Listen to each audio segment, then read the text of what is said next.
Hello everyone, मैं प्रमोद। आज के इस सेशन में आपका स्वागत है। कैसे हैं दोस्तों? उम्मीद करता हूं आप सब ठीक होंगे। दोस्तों, ये डिटर्मिनेंट की 5th क्लास है और आज हम पढ़ेंगे एप्लीकेशन ऑफ डिटर्मिनेंट। तो आइए चैप्टर की तरफ चलते हैं। Application of determinant. Application of determinants. Application of determinant में हम पहले पढ़ेंगे area of a triangle in determinants form. किसमें? डिटर्मिनेंट फॉर्म में एरिया ऑफ ट्रायंगल पढ़ेंगे। एरिया ऑफ ट्रायंगल में हम, जैसा कि आप जानते हैं 10th क्लास में एरिया ऑफ ट्रायंगल अगर 3 वर्टेक्स गिवन है, जैसे कि आपने ये पढ़ा होगा कि एक ट्रायंगल है ए बी सी और इसके वर्टेक्स कितना है x1 y1 x2 y2 और x3 y3 और इसका आपको एरिया निकालना होता तो आप क्या कौन सा फॉर्मूला लगाते थे, है कि नहीं? तो एक फॉर्मूला यहाँ पे ये है कि इसका फॉर्मूला आप जानते हैं क्या? x half x1 y2 minus y3 plus x2 y3 minus y1 plus x3 y1 minus y2। ये फॉर्मूला आपने 10th क्लास में पढ़ा होगा। अच्छा, यहाँ पे माइनस कहीं कहीं माइनस लिखा होता है, तो माइनस क्यों लिखा?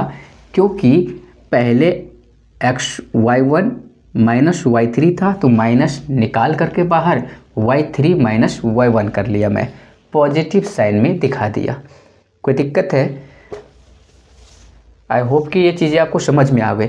लेकिन यहाँ पे हमें डिटर्मिनेंट फॉर्म में लिखना हो, 3 वर्टेक्स है तो पहले x1 x2 x3 को लिख लेते हैं। फर्स्ट कॉलम में लिखेंगे तो क्या हो जाएगा? x1 x2 x3।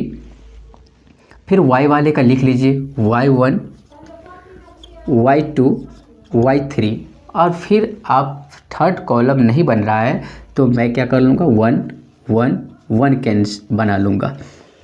और ये यहाँ हाफ है तो हाफ डाल दीजिए यहाँ पे। कोई दिक्कत है? ये आपका एरिया निकल के आ गया। किस फॉर्म में? इन डिटर्मिनेंट फॉर्म। ये आपको यहाँ पढ़ना है, या तो आप इससे बना लीजिए या इससे बना लीजिए, कोई दिक्कत है? क्योंकि इसको आप एक्सपेंड करते हैं तो ये फॉर्मूला निकल के आ जाएगा। अच्छा ठीक है, फर्स्ट कॉलम को एक्सपेंड करके देखिए ये फॉर्मूला कैसे आ रहा है। इसको आप देखिए, फर्स्ट इसको रहने दीजिए, x1 आप एक्सपेंड कर दीजिए तो क्या निकल के आ गया? y2 1 y3 1 माइनस क्या यहाँ प्लस है माइनस है प्लस है माइनस x2, इसको एक्सपेंड कर दीजिए, ये निकल गया तो y1 1 y3 1 प्लस x3 में प्लस चला जाएगा तो y1 1 y2 1। अब इसको जब आप एक्सपेंड करते हैं, बनाते हैं तो क्या निकल के आ जाएगा? यहाँ पे देख लेते हैं तो क्या निकल के आ गया? x1, अब इसको क्रॉस में करिए तो y2 माइनस y3 और ये माइनस में है x2, क्रॉस में करिए y1 minus y3 plus x3 में क्या निकल के आ गया? y1 माइनस y2 निकल के आ गया।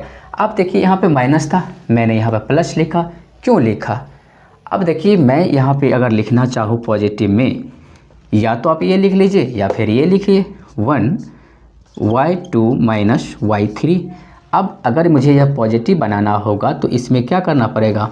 माइनस से हमें क्या करना पड़ेगा? सभी में क्या करना पड़ेगा? अब इसमें से माइनस बाहर निकाल लेता हूँ तो माइनस माइनस प्लस x2, ये माइनस वाला प्लस बन जाएगा और ये प्लस वाला माइनस बन जाएगा। इतना तो आप समझ में आ ही रहा होगा, y3 माइनस y1, और ये तो वैसे के वैसे ही है y1 माइनस y2। आपको ये फॉर्मूला भी प्रूव करके दिखा दिया कि कैसे ये फॉर्मूला आया है, और 10th क्लास में आपने ये चीज़ें पढ़ी होगी। कोई दिक्कत है? अब देखिए, तो ये आपको अभी पढ़ना है इस फॉर्मूला पे, एरिया ऑफ ट्रायंगल। मैंने सिर्फ इतना कहा कि एरिया ऑफ ए ट्रायंगल जिसका वर्टेक्स गिवन हो, और जब इसका एरिया निकालना हो तो डिटर्मिनेंट फॉर्म में ऐसे निकालेंगे आप। और ये तो आपका 10th क्लास का है ही, या तो आप इससे निकाल लीजिए या फिर इससे निकाल लीजिए, कोई दिक्कत है? अब इसी में होगा कि अगर आप इसमें देखिए, इसको लैंग्वेज कैसे दे सकते हैं, इसको मिटा देता हूँ फिर हम देखेंगे। इसको अगर आप लैंग्वेज देना चाहें तो कैसे हम देंगे? ये फॉर्मूला मिटा दूँ क्या? इसको मिटा देता हूँ। तो we know that area of a triangle, area of triangle निकालना है, whose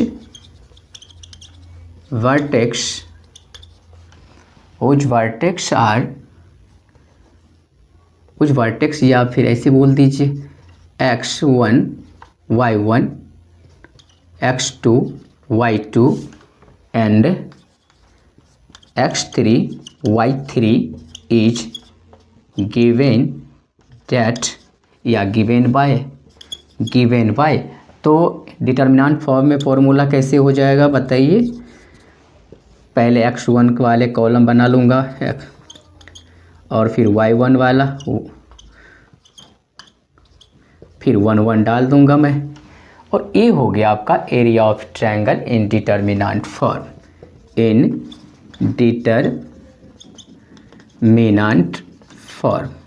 कोई दिक्कत है? आई होप कि ये चीज़ें आपको समझ में आ गई हो। अब अभी हम एग्जाम्पल से इसको सही तरीके से समझेंगे। अच्छा, इसी में अगर पूछ दे कि ये एरिया ऑफ ट्रायंगल तो है, लेकिन क्या है? कोलिनियर है। क्या है? कोलिनियर है। क्या है? कोलिनियर है। तो एक नोट कर लीजिए, इफ द थ्री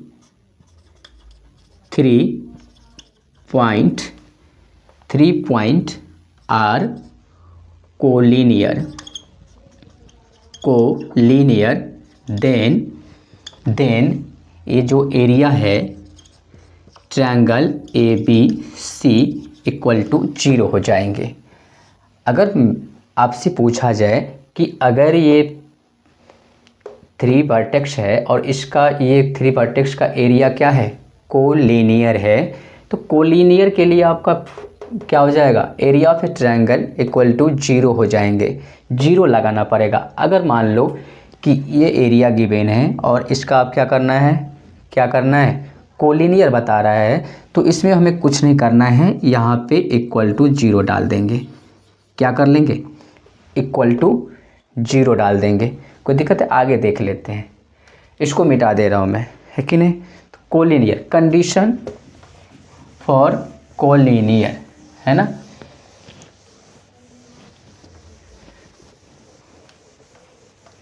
फिर आपका ख़त्म हो जाएगा ये चैप्टर। हम न्यू एनसीईआरटी को बेस बना रहे हैं। इसमें क्या है कि कुछ चैप्टर को कट कर दिया गया है ना न्यू में, तो क्या हो जाएगा? Condition for collinearity of 3 point. आप देखिए 3 पॉइंट है, तो मैं मान लेता हूँ कि लेट ए x1 y1 b है x2 y2 and c x3 y3 are collinear, then area of triangle A, कहा कि ए बी सी जो एक कोलिनियर है तो इसका एरिया क्या हो जाएंगे 0। अच्छा चलो एरिया ऑफ ट्रायंगल का फॉर्मूला भी अभी डिटर्मिनेंट फॉर्म में क्या पढ़ा आपने x1 x2 x3 y1 y2 y3 1 1 1। ये बोला है कोलिनियर है तो कोलिनियर इक्वल टू मैंने 0 लगा दूंगा। क्या लगा दूंगा 0 लगा दूंगा। अच्छा अगर 0 लगा ही देते हैं वो तो क्या हो जाएगा इसका ये 1/2 जो है ये हाफ जो है ये यहाँ से इक्वल के इस तरफ आएंगे तो क्या हो जाएंगे 0 होंगे कि नहीं 0। तो मैं कह सकता हूँ कि ये ऐसे बन जाएगा y1 y2 y3 1 1 1 equal to 0 कर सकते हैं क्या। अब अगर फर्स्ट रो को आप एक्सपेंड करते हैं तो क्या हो जाएगा इसका आंसर निकल जाएगा निकाल लोगे। या आप प्रॉपर्टीज आपको पता है तो आप क्या कर सकते हैं इसमें से R1 में से R2 को माइनस करेंगे R1 में से देखो थर्ड कॉलम क्या है आइडेंटिटी है 1 1 है तो कोई दो रो में 2 एलिमेंट को क्या कर लूँगा मैं 0 कर लूँगा। थर्ड रो को या थर्ड रो को एक्सपेंड कर लूँगा या थर्ड कॉलम को एक्सपेंड करूँगा तो फिर ये तो third column expand third row expand फिर उससे आंसर निकल के आ जाएगा। ये चीज़ें आपको समझ में आ गई है कि नहीं। तो हमने एरिया ऑफ ट्रायंगल निकालना सीख लिया डिटर्मिनेंट फॉर्म में। इससे आपका न्यू एनसीईआरटी में 4.2 टॉपिक एरिया ऑफ ट्रायंगल है तो आप बना लोगे बन जाएगा। अब फिर एक थोड़ा सा दूसरा थ्योरी देख लेते हैं फिर इसके बाद हम चैप्टर स्टार्ट कर लेंगे। ठीक है चैप्टर स्टार्ट कर लेंगे तो आप इसको मिटा दीजिए। एक पॉइंट और समझ लेते हैं फिर हम चैप्टर पढ़ेंगे है कि नहीं। तो ये क्लास कैसी लग रही है आ जाइए। तीसरा है कि मैनर एंड कोफैक्टर अच्छा इससे फॉर्मूला पे क्या किया है एरिया ऑफ ट्रायंगल पे क्वेश्चन सॉल्व नहीं किया है ना। अच्छा पहले ये समझ लेते हैं फिर कर लेंगे मैनर्स एंड कोफैक्टर। अच्छा मैनर्स में क्या होगा कि कोई एक गिवन डिटर्मिनेंट है और उसमें से किसी एक एलिमेंट को आपको क्या कहा है कि इसका मैनर निकालिए और उसी में से एक पूछ देगा कि इसका कोफैक्टर निकालिए। तो हम कैसे निकालेंगे सपोज दैट कि एक मानिए 2 ऑर्डर का कुछ ले लेता हूँ मैं मैट्रिक्स ये है और 4 है 6 है 7 है। ये एक डिटर्मिनेंट है और आपसे पूछा गया है कि क्या निकालिए मैनर निकालिए तो m डाल देता हूँ मैं। और ये पूछा है कि आपको A11 या मैनर ऑफ 2 पूछ दिया। किसका पूछ दिया 2 का मैनर पूछ दिया। 2 ऑर्डर वाले मैट्रिक्स में या डिटर्मिनेंट में आप देखिए कैसे करना है। तो 2 का तो इसका ठीक क्रॉस वाला जो है इसके सामने वाला वो लिख दीजिए कितना हो गया 2 का इसके ठीक नीचे वाले क्रॉस में 7 आ रहा है तो ये इसका क्या हो गया मैनर हो गया। अच्छा जी ये तो इसका मैनर हो गया। अब मैनर ऑफ अगर 4 का पूछा जाए मैनर ऑफ 6 का पूछा जाए मैनर ऑफ 7 का पूछा जाए तो अगर 4 का पूछा तो ठीक इसका क्रॉस वाले आप बता दीजिए। तो 4 का क्या हो जाएगा 6 इसमें कोई साइन वगैरह नहीं लगाने हैं ठीक है। और 6 का पूछा जाए तो फिर इसी का इसका क्रॉस वाले बता दीजिए कितना हो गया 4। 7 का इसका ठीक क्रॉस वाला बता दीजिए कितना 2। मैंने कहा कि 2 ऑर्डर में अगर किसी भी एलिमेंट का ये अगर 2 का पूछा तो 7 बता दिए क्रॉस में और 4 का पूछा तो 6 बता दिए 7 का पूछा तो 2 बता दिए। अच्छा ठीक है ये तो हो गई बात। अगर इसी में कोफैक्टर पूछा जाए आपसे, कोफैक्टर पूछा जाए 2 का, कोफैक्टर ऑफ, अच्छा ये समझ में आ गई क्या? 2 ऑर्डर में इसी तरह से क्रॉस वाले को बताना है मैनर में, कोई दिक्कत है? ठीक है, कोफैक्टर ऑफ 2, कोफैक्टर ऑफ 2। अच्छा ये मैनर है, आपको ये पता चल रहा है। अच्छा ये क्या है? A11 है, A12 है, A21 है, 22 है, ये पता है आपको? यही तो ये है क्या? 2 ऑर्डर के मैट्रिक्स या यही है। तो ये क्या है? A11 है, A12 है, ये नीचे वाला 21 है, 22 है। अब देखिए, अगर इवन नंबर आए तो पॉजिटिव साइन लगाने हैं, अगर ऑड नंबर आए तो नेगेटिव साइन लगाने हैं, ध्यान रखिए। अच्छा ये क्या है पता है आपको? रो है। ये क्या है? कॉलम है, जो कि रो को हम एलिमेंट से आई से दिखाते हैं, इसको जे से दिखाते हैं। इतनी बातें तो क्लियर है। चलिए अब देखिए कि यहाँ पे मैंने कहा कि देखो ये माइनर है, ये माइनर आप यहाँ लिख दो। मैंने कहा कि कोफैक्टर निकालने हैं तुम्हें, तो जो माइनर आपका निकला है, मतलब ये निकला है, और उसमें कहा कि देखो ये निकालने के बाद इसमें साइन देखो कि क्या प्लस है या माइनस है। तो वो कैसे देखेंगे? हमें ये देखना है कि जो चीज़ को मैं क्या कर रहा हूँ, डिलीट कर रहा हूँ, यानी कि 2 को मैं निकाल रहा हूँ, तो 2 देखूँगा कहाँ पे ये स्टे कर रहा है। तो ये स्टे कर रहा है फर्स्ट रो का फर्स्ट एलिमेंट या फर्स्ट कॉलम में है ये। तो देख रहा हूँ कि फर्स्ट रो का फर्स्ट कॉलम में है, तो देख रहा हूँ कि 1 + 1 2 इवन नंबर है, इसीलिए मैं यहाँ पे प्लस का साइन लगा दिया। इसका मतलब ये पॉजिटिव में चला गया, और इसको लगाऊं तो नहीं लगाऊं तो कोई फ़र्क नहीं पड़ेगा। कोई दिक्कत है? समझ में आ गई? और लगाना चाहो तो अभी लगा लो, कोई दिक्कत नहीं। अगर आपसे पूछा गया कि कोफैक्टर ऑफ 4, अच्छा ठीक है, कोफैक्टर ऑफ 4 का निकाला तो देखा पहले कि मैनर ऑफ 4 कितना निकल के आया है? 6 निकल के आया है जी, 6 तो निकल के आ गया। लेकिन कोफैक्टर में हमें साइन भी चेक करना होता है।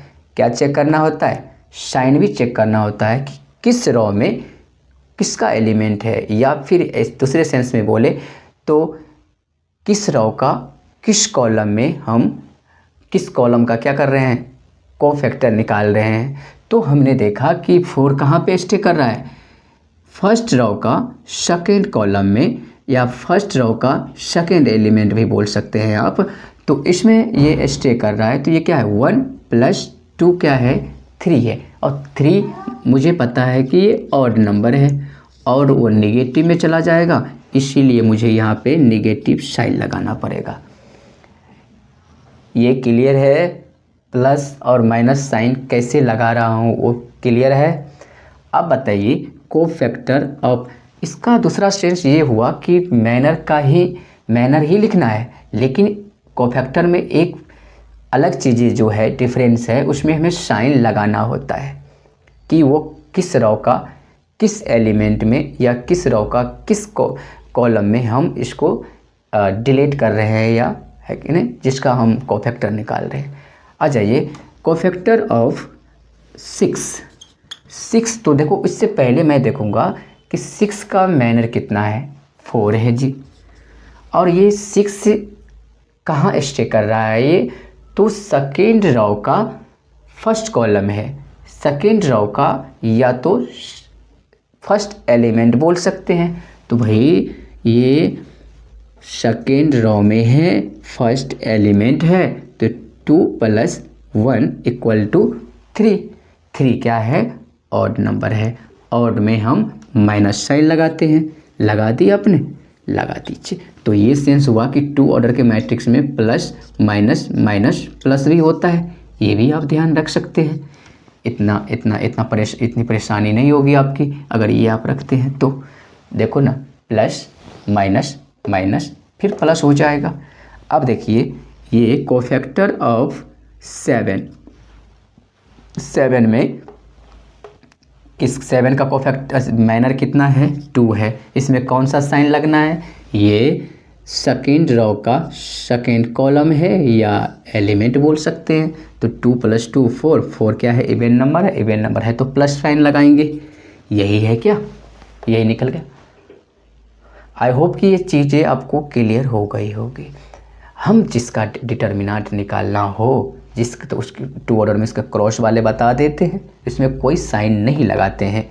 जबकि इसमें कोफैक्टर में माइनर तो सेम लिखने हैं लेकिन इसमें प्लस माइनस हमें चेक करना होता है। तो एक चीज़ें हमें क्लियर हो गई कि भाई साहब कि इसमें तो हमें माइनर ही दिखाना होता है।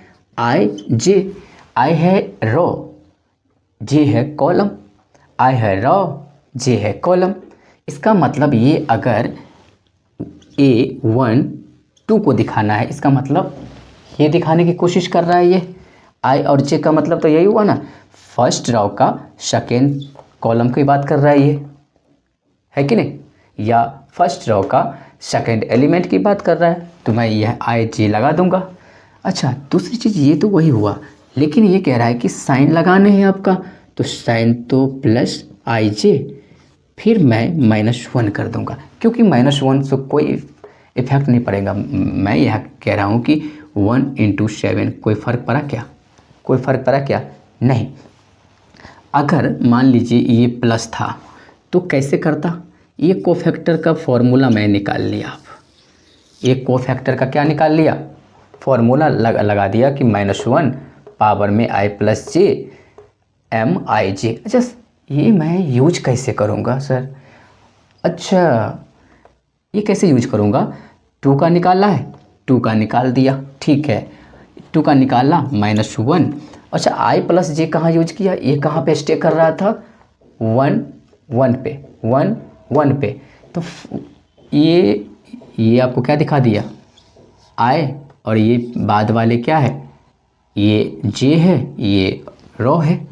तो फर्स्ट रो का फर्स्ट एलिमेंट बोलिए या फर्स्ट कॉलम बोलिए, और ये क्या था आई जे का, यानी फर्स्ट रो का फर्स्ट एलिमेंट का क्या था, माइनर कितना है 7 है जी, 7 है। ओके, अब बताइए कि -1, अब देखिए कि 1 + 1 2, आप -1 को -1 से मल्टीप्लाई करता हूँ, माइनस माइनस प्लस 1 हो गया। अच्छा जी, अब 1 = 7 = 7, यही हुआ क्या। तो इतने सारे चीज़ें हम करने से बच जाएंगे अगर ये फॉर्मूला हमने यूज कर लिया तो। इतने डिटेल तो आपको शायद कहीं मिल रहा होगा, है कि नहीं। तो भाई एक तो लाइक बनता है, ठीक है। चलो, ये तो अब इसमें हम लैंग्वेज कैसे डाल सकते हैं वो भी तो देखना है। आइए, जितने सारे चीज़ें हमने पढ़ी है उसमें हम लैंग्वेज डाल देते हैं। आ जाइए, क्योंकि आपको तो थ्योरी भी चाहिए कि नहीं, वैसे समझाने के लिए ये बता दिया, क्योंकि एग्जाम्पल से समझाना हमें अच्छा लगता है। क्योंकि और लैंग्वेज मैं लिखा दूँ पहले, कोई मतलब नहीं रह गया है ना, बुक से पढ़ लेंगे आप। तो आप देखिए फर्स्ट में मैनर है ना, को लैंग्वेज में कैसे डालेंगे, the minors of an element I J in determinant A is defined as the value of the determinants obtained by deleting ith row and jth column of determinant A, and it is denoted by MIJ। जितने सारे चीज़ें हमने पढ़ी वो कर दिया कि एक डिटर्मिनेंट है जिसमें कोई एलिमेंट का आपको क्या निकालना है, मैनर निकालना है, तो उसमें क्या करेंगे, the value of determinant obtained by deleting. जिस रो या कॉलम में आप निकाल रहे हैं उसको हम डिलीट कर देंगे, छोड़ देंगे, और बाकी में कॉलम और डिटर्मिनेंट उसको किससे दिखाते हैं, I और J से। दूसरी चीज़ें हमने क्या पढ़े, कोफैक्टर है ना, कोफैक्टर के लिए क्या फॉर्मूला पढ़ा हमने कि CIJ equal to -1I + JMIJ। ये फॉर्मूला हमने पढ़ा कि इसी का मैनर आपको आ गया तो उसमें प्लस और माइनस आप लगा देते हैं तो फिर उसका कोफैक्टर निकल के आ जाएगा। कोई दिक्कत है, ये सही है। अब हम क्वेश्चन की तरफ चलते हैं 4.2। क्या 4.2, इसको मिटा दे, इसको मिटा देते हैं। ये न्यू NCERT में है, ये न्यू NCERT से हम पढ़ रहे हैं 4.2, जबकि पुराने वाले NCERT में 4.2 में प्रॉपर्टीज ऑफ डिटर्मिनेंट की है कि नहीं, लेकिन हम न्यू NCERT में देख रहे हैं। देखिए 4.2 हम एक्सरसाइज आप देख रहे हैं। क्वेश्चन नंबर 1 है, find the area of the triangle with vertex at the point given in each of the flowing.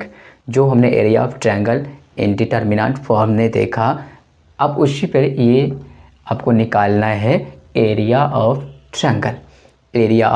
Triangle. उसका फॉर्मूला क्या है, इसमें 3 है, एक मैं बना दे रहा हूँ, सेम है 2 आप बनाएंगे। कोई दिक्कत है, टाइम बच जाएगा, है कि नहीं। तो अब देखिए इसमें क्या हो जाएगा कि ये है ऐसा ही है क्या, A1 0 B 6 0 C में क्या होगा 4 3, यही है 4 3। अब देखो ये x1 है, ये y1 है, ये x2 है, y2 है, इसमें x3 है, y3 है। ये आपको ध्यान रहना चाहिए। एरिया ऑफ ट्रायंगल का फॉर्मूला क्या था, half x1 x2 x3 y1 y2 y3 1 1 1। ये फॉर्मूला था क्या, ये फॉर्मूला था। चलो आ जाइए, हाफ। अब x1 क्या है, 1 है ना, 1। x2 क्या है, 6 है। x3 क्या है, 4 है। अब देखिए y1 0 है, y2 0 है, y3 3 है, और ये 1 1 1 लगा दिया हमने। क्या आपको 3 ऑर्डर का डिटर्मिनेंट नहीं आ रहा है, क्या नहीं आ रहा है, नहीं बना लोगे, है ना। ये तो वेस्ट ऑफ टाइम है भाई। ये आ रहा है कि नहीं आ रहा है। इसमें 2 तरीके से हम कर सकते हैं। मैंने जब कहा कि 3 1 मुझे दिखाई देता तो मैं बहुत ज़्यादा एक्साइटेड हो जाता हूँ। क्यों, इससे 2 0 निकल के आ जाएगा। यूँ तो आप फर्स्ट रो को एक्सपेंड करके फिर भी आंसर तक पहुँच जाते हैं, लेकिन जब मैं थोड़ा सा अपना स्मार्ट तरीके अपनाता हूँ तो देख रहा हूँ कि इस R1 में से R2 को माइनस करूँगा तो यहाँ पे 0, R2 में से R3 को माइनस करूँगा तो फिर यहाँ 0, और डायरेक्ट मैं इसको एक्सपेंड करके जल्दी से निकाल लूँगा। यही तो है। यही आप जब JEE मेंस में जाते हैं, एडवांस में जाते हैं, तो आपको यही स्मार्ट अप्रोच लगाने होते हैं, है कि नहीं। क्यों, आप गधे की तरफ फर्स्ट रो आप करोगे, फिर ये निकालो, फिर वही आंसर आने हैं। और अगर मैं R1 में ऑपरेशन करता हूँ, R1 में से R2 को R2 में ये ऑपरेशन करना तो आ रहा है। अब प्रॉपर्टीज, फिर R2 में से R3 को मैं माइनस करता हूँ, तो फिर ये स्मार्ट वर्ड लगाइए, या फिर आप जैसे बनाते हैं फर्स्ट रो को एक्सपेंड करके वैसे बना लीजिए, है कि नहीं। तो मैं पहले इससे बना कर दिखाता हूँ आपको। तो आप देखिए R1 में से R2 को, R1 में से R2 को ऊपर नीचे जाएगा ना भाई, तो -5 0 0 2 -3 0 4 3 1। अब देखो ये हमें ध्यान रखना पड़ेगा कि यहाँ प्लस है, क्या है 3 3 है, 3 3 6 6 इवन नंबर है तो प्लस जाएगा, इसीलिए मैं इसको एक्सपेंड करता हूँ। तो ये कैंसिल, ये कैंसिल, यही तो है deleting ith row and jth column, वही पढ़ा था क्या। चलो तो मल्टीप्लाई कितना 1 इसमें करते हैं तो क्या हो जाएगा -5 और -5 और क्या हो जाएगा ये -5 0 2 3, यही है क्या। आप इसको कर दीजिए माइनस क्रॉस मल्टीप्लिकेशन, तो 15 प्लस के 15 -0 कितना हो गया आपका ये 15, यानी आंसर कितना होगा 15/2। कोई दिक्कत है 2, ये आंसर आ गया, पता चल गया ये। अच्छा ठीक है, ये तो आंसर आपका निकल के आ गया। अगर आपको फर्स्ट रो भी एक्सपेंड करेंगे तो फिर ये क्या आ जाएगा, ये 0 -3 आ जाएगा।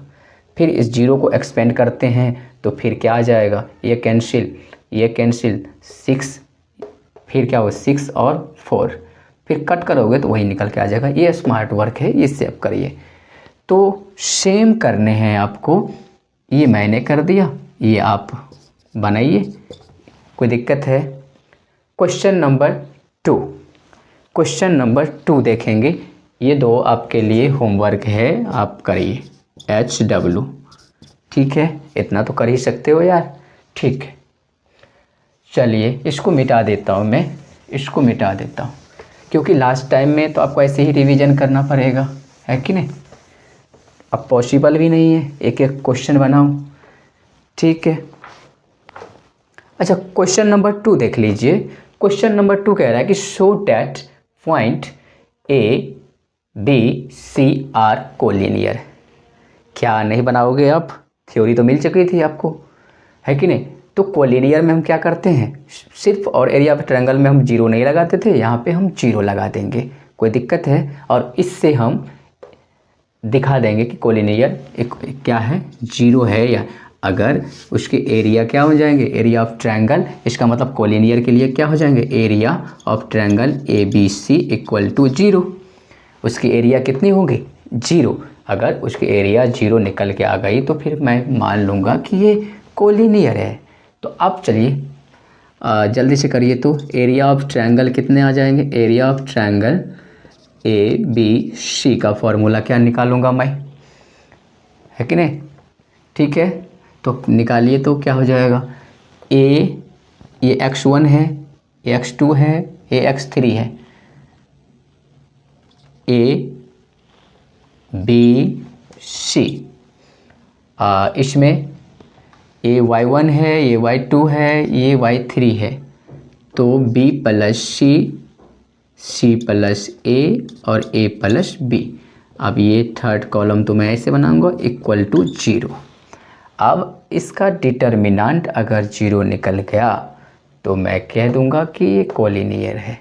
तो आप फिर से वही मेथड अपनाइए। देखो ना 1 1 1 है, तो मैं क्या करूँगा, R यहाँ पे कर दीजिए, R1 में ऑपरेशन करूँगा, R1 में से R2 को माइनस कर दूँगा, R2 में के ऑपरेशन करूँगा तो R2 में से R3 को मैं माइनस कर दूँगा। ये ऑपरेशन लगाने हैं आपको, लगा दीजिए। तो लगाओ भाई, इसमें आप ऑपरेशन लगाओगे तो क्या हो जाएगा, A- ऊपर नीचे, अगर रो में आप ऑपरेशन कर रहे हैं तो ऊपर नीचे प्लस माइनस करेंगे आप, कोई दिक्कत। और कॉलम में करेंगे तो लेफ़्ट राइट, ओके। तो आ जाइए, तो क्या हो जाएगा, ये R1 में से R2 को माइनस करें तो A - B। अब इसमें करेंगे तो क्या हो जाएगा बताओ, इसमें आप देखिए B + C है, माइनस C ± A, ये से कैंसिल, B - A निकल के आए। डायरेक्ट लिख देता हूँ, डायरेक्ट लिख दो क्या, डायरेक्ट ये हो गया, डायरेक्ट ये लिख दो क्या, ठीक है। C - सॉरी बी माइनस ए, आप 1 में से 1 माइनस करेंगे 0, फिर इसी तरह से बी माइनस सी, इसको इसी तरह से करिए C plus A minus B, plus minus minus cancel, C minus B, यहाँ पे लिख दो सी माइनस बी, फिर 0। थर्ड रॉ को मैं कुछ नहीं करा तो सेम लिख दूंगा मैं। अब आपको पता है मैं थर्ड कॉलम को एक्सपेंड कर रहा हूँ, थर्ड कॉलम को क्या कर रहा हूँ मैं, एक्सपेंड कर रहा हूँ। तो कर दीजिए एक्सपेंड, तो ये कैंसिल, ऐसे ही होगा क्या है। चल अब ये एक्सपेंड कर दिया तो क्या निकल के आ गया, इससे इसको मल्टीप्लाई करेंगे, A minus B C minus B minus, फिर इसको सेपरेट कर लो, बी माइनस सी और बी माइनस ए, ऐसे ही है क्या, इक्वल टू 0। आप देखिए इसको ऑपरेशन करिए, सॉल्यूशन करिए तो क्या हो जाएगा, ए को इस सभी में मल्टीप्लाई कर दीजिए, तो A C minus A B minus B C minus minus plus B square, ऐसे ही होगा क्या।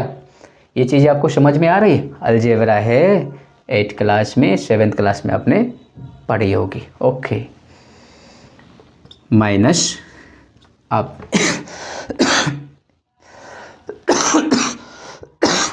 अब देखिए तो इसमें बी स्क्वायर, पहले बी से सभी में कर दें, B square minus B A, फिर सी से minus C B minus minus plus C A equal to 0 है। अब हाफ कर दीजिए, A C minus A B minus B C B square, आप सभी में माइनस कर दीजिए, माइनस से मल्टीप्लाई कर दीजिए, minus B square plus B A plus C B minus C A, ऐसा ही है। अब देखिए तो कुछ करने वाला है क्या, बी स्क्वायर से B square cancel, A C C A cancel, B C plus minus minus A B plus minus minus, कुछ बचा है क्या, 0 इक्वल टू 0 0। तो मैं कह सकता हूँ कि ये क्या हो गए 0। कोई दिक्कत है, समझ में आ गई चीज़ें। तो हमने क्वेश्चन नंबर 2 कर लिया है। क्वेश्चन नंबर 3 देखते हैं। क्वेश्चन नंबर 3, इससे पहले इसको मिटा दे रहा हूँ, है कि नहीं। चलो सब कुछ समझ में आ रही है। भाई अपने सेशन को लाइक नहीं किया,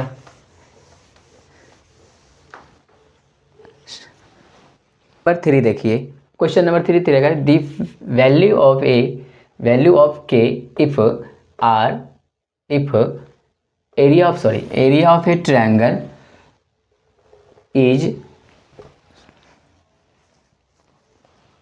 क्वेश्चन नंबर 3 देख लीजिए, फाइंड वैल्यू ऑफ के if area of triangle is 4 square unit and vertex.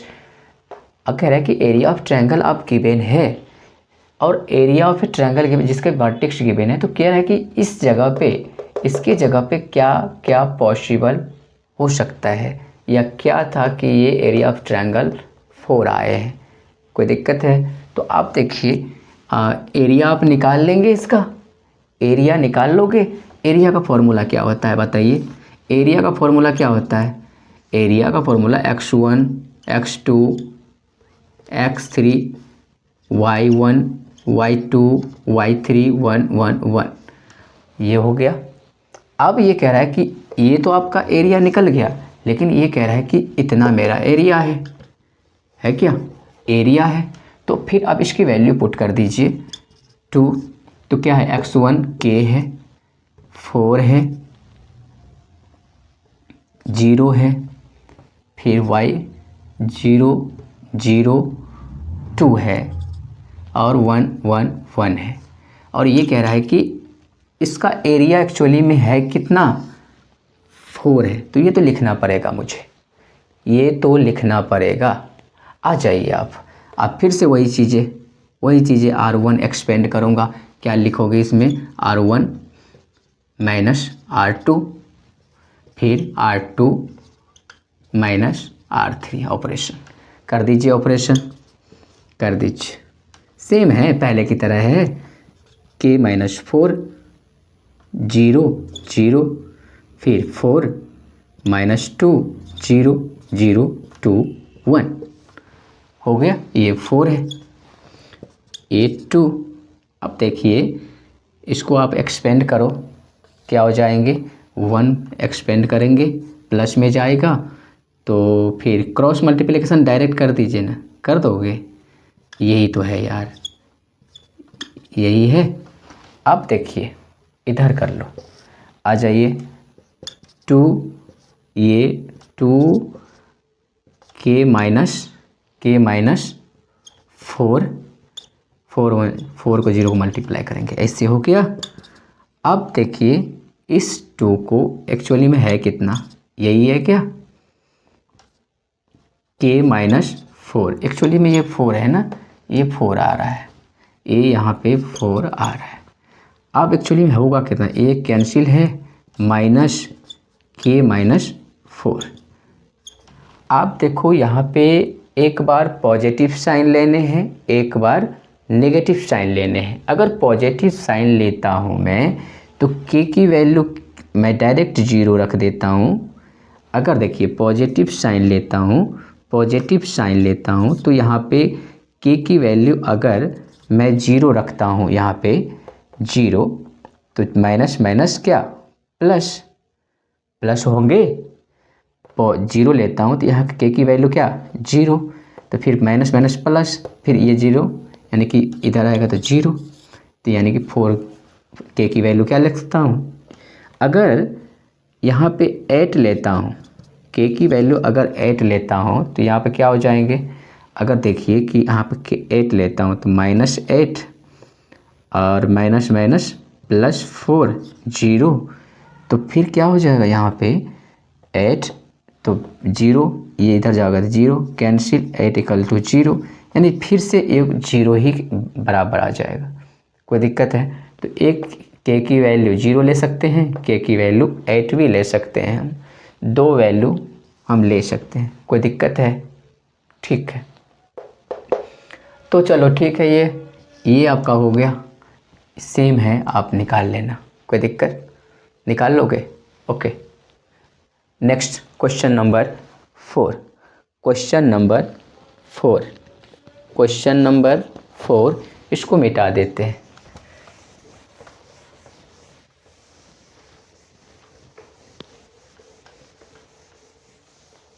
Question number 4 देखिए, क्वेश्चन नंबर 4 कह रहा है कि find equation of line joining, 2 vertex given है और कह रहा है कि डिटर्मिनेंट यूज करिए। क्या करिए, दोनों क्वेश्चन सेम है, एक मैं बना रहा हूँ, एक आप बना लेना। चलो ये कह रहा है कि कोई लाइन है, इसका ज्वाइनिंग, ये 2 लाइन है, ए है बी है, और ये ज्वाइनिंग पॉइंट क्या है, मैं मान लेता हूँ कि पी है, और ये है मान लो कितना है 1 2, ये है 3 6 है। तो अगर मैं इसको पीछे की तरफ ऊपर ले जाता हूँ, ऊपर की तरफ ले जाता हूँ तो ऐसा बन जाएगा। अगर इसको ऊपर की तरफ ले जा रहा हूँ तो ये 1 2, ये 3 6, ये PXY ऐसा बन जाएगा क्या। अब इससे 3 वर्टेक्स मुझे पता चल गया, लेकिन x और y इक्वल टू यानी कि इक्वेशन बनानी है, लाइन ऑफ इक्वेशन बना रही है, तो इसका इस ट्रायंगल क्या होना चाहिए, कोलिनियर होना चाहिए पॉइंट। ये पॉइंट क्या होना चाहिए, कोलिनियर होना चाहिए, ओके। तो कोलिनियर लगाना पड़ेगा। आ जाइए, इसका आप एरिया ऑफ ट्रायंगल निकाल के आ जाइए। 1 नंबर क्वेश्चन नंबर 1 में सॉल्व करते हैं तो हाफ क्या हो जाएगा, एरिया ऑफ ट्रायंगल x की वैल्यू लिखनी पड़ेगी ना, x कितना है, x1 x2 ये है, x3 ये है, तो मैं लिख दूँ x1 3, y वाले लिख लीजिए, y2 6 और 1 1 1। अब यहाँ पे कोलिनियर लगा दीजिए, क्या हो जाएगा, 3 पॉइंट क्या हो जाएगा, कोलिनियर। क्या, लेट मैं मान लिया, ये मैं मान लिया है, लेट पी एक्स वाई, है ना। कोई दिक्कत, आ जाइए, आप तो निकाल सकते हो, निकाल लीजिए। निकालेंगे तो क्या हो जाएगा, फिर से वही R1 एक्सपेंड क्या कर लेंगे, यहाँ पे क्या करोगे आप, R1, या यूँ भी ऐसे निकाल सकते, लेकिन मैं क्यों निकालूँ ऐसे, ये तो आ रहा है R1 minus R2 minus R3, आप कर दीजिए तो ये क्या हो जाएगा, x माइनस 1, ये y माइनस 2, 0, माइनस 2, माइनस 4, 0, ये सब तो आप करना आ रहा होगा, है कि नहीं, हमने डिटेल पढ़ लिया है ना। 3, 6, 1 इक्वल टू 0 जा रहा है ना। अब इसको एक्सपेंड कर दीजिए तो कितना हो जाएगा, minus x minus 1, y minus 2, minus 2, 4 equal to 0, equal to, इसको मिटा दे रहा हूँ, इसको मिटा दे रहा हूँ, आ जाइए यहाँ पे, तो कितना हो जाएगा, 2, क्रॉस मल्टीप्लिकेशन करिए तो minus 4, x minus 1 minus 2, y minus 2 equal to 0। आप कर दीजिए इसको मल्टीप्लाई, माइनस का 4x प्लस 4 माइनस का 2y माइनस माइनस प्लस, है ना, 2 माइनस का 4x plus 4x minus minus plus 2y plus minus minus 2। आप देखिए कुछ हाफ माइनस 4x प्लस कितना, प्लस ये क्या, प्लस 4, 2 2 इजा 4, 2 2 इजा, ये हुआ ना पहले प्लस माइनस प्लस ये 4, इससे ये कैंसिल हो गया है ना, प्लस 2y प्लस 2, इसमें से कितना निकाल लूँगा, 2 निकाल लूँ, निकाल लिया तो कितना, माइनस 2x माइनस 2 निकाल लिया ना, plus 2x minus y equal to 0, यही निकल के आया, इससे ये कैंसिल, इससे ये कैंसिल, तो ये क्या हो गया आपका, माइनस इधर चला जाएगा, माइनस 2x प्लस y, तो y equal to 0, y equal to कितना, 2x, y equal to 2x, या यूँ कह सकते हैं y minus 2x equal to 0, ये आपका आंसर हो गया। कोई दिक्कत है तो एक क्वेश्चन मैं बना दिया, एक क्वेश्चन आप बना लीजिएगा, कोई दिक्कत है।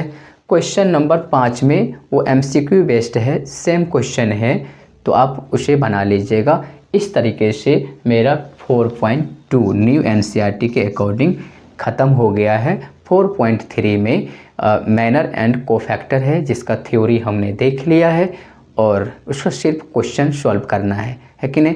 तो ये क्लास लंबी हो गई है, इसलिए हम नेक्स्ट क्लास में करेंगे। तो आज के लिए इतना ही है, बाय, थैंक यू।